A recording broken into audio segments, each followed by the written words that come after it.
Niatnya cuma nganter teman belanja, malah kita yang belanja lebih banyak. Pernah gak sih kalian ngalamin hal kayak gini? Ini adalah salah satu bentuk impulsive buying yang muncul sebagai bentuk emosi sesaat yang berpotensi mengakibatkan kesulitan keuangan di kemudian hari. Hal ini gak bagus loh untuk finansial kamu. Mau tahu tips hemat yang realistis yang bisa diterapkan tiap hari? Disimak ya! Sebelum mulai jangan lupa subscribe dulu ke channel Berdu, klik tombol like di bawah dan nyalakan lonceng notifikasinya. Fun fact nih, tahun 2022 cuma 9% orang Indonesia yang punya dana darurat.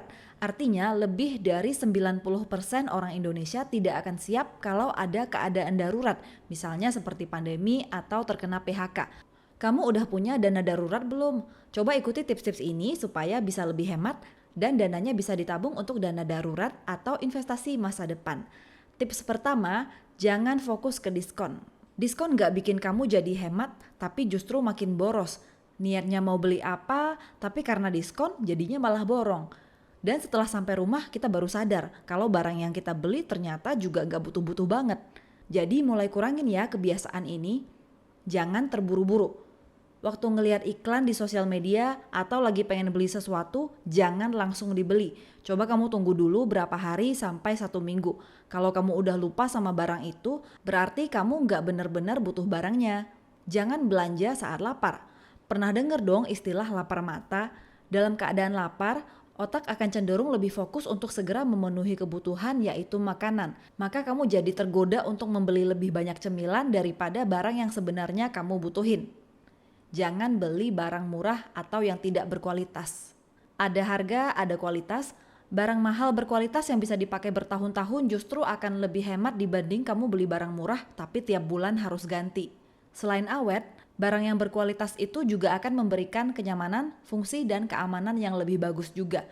Tapi nggak semua barang mahal itu awet ya, intinya harus cari yang berkualitas. Stop pembayaran cash. Mungkin cara ini nggak selalu efektif untuk semua orang, karena beberapa orang nganggep kalau pakai cashless itu bayarnya jadi nggak kerasa, tinggal scan, selesai. Tahu-tahu saldo kita habis. Tapi sisi baik dari cashless ini, kamu bisa tracking semua pengeluaran kamu dalam sebulan, analisa dan evaluasi mana kebutuhan yang bisa dihemat di bulan-bulan berikutnya. Misalnya akomodasi. Buat yang masih ngontrak atau ngekos, coba terapkan maksimal biaya akomodasi misalnya 30% dari income. Kamu juga bisa pertimbangkan tempat tinggal yang dekat kantor untuk minimalisir ongkos transport. Jangan lupa untuk kasih limit juga di masing-masing platform cashless kamu. Misalnya dalam 1 bulan kamu isi e-wallet maksimal cuma boleh 1 juta atau berapa tergantung kebutuhan. Stop beli barang untuk mengimpress orang lain. Maksudnya di sini adalah hindari pengeluaran untuk bikin orang lain terkesan.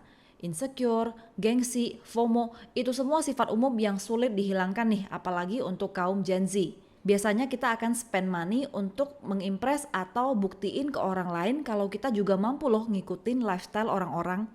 Memang berapa orang beli barang mewah seperti jam Rolex, mobil mewah itu untuk branding diri supaya mempermudah closing deal pas ketemu klien.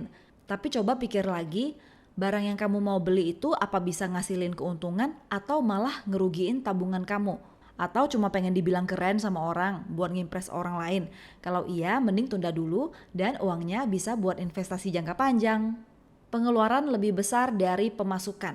Masih berhubungan dengan tips sebelumnya, platform seperti PayLater mungkin bisa bikin kita beli barang yang kita mau secara instan padahal sebenarnya kita belum mampu. Kemungkinan terburuknya, suatu saat kita bayarnya nunggak, kena denda dan bunga yang besar, akibatnya pengeluaran kita justru jadi jauh lebih besar dibanding harga aslinya.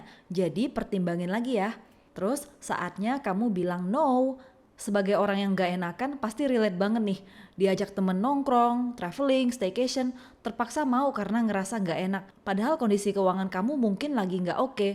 Mulai sekarang yuk coba untuk berani bilang enggak.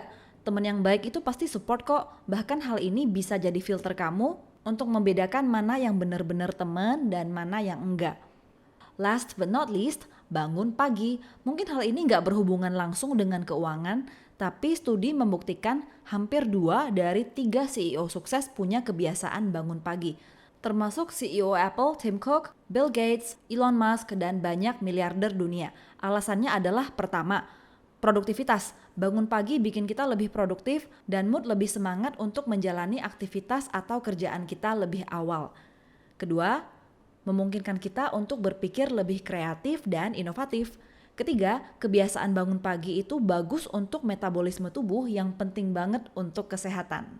Soalnya kalau sakit itu justru jadi banyak pengeluaran loh. Oke, sekian, semoga bermanfaat. Like video ini, berikan komentar di bawah, dan subscribe channel Berdu. Jangan lupa juga follow akun sosial media kami untuk mendapatkan konten menarik lainnya. Sampai jumpa!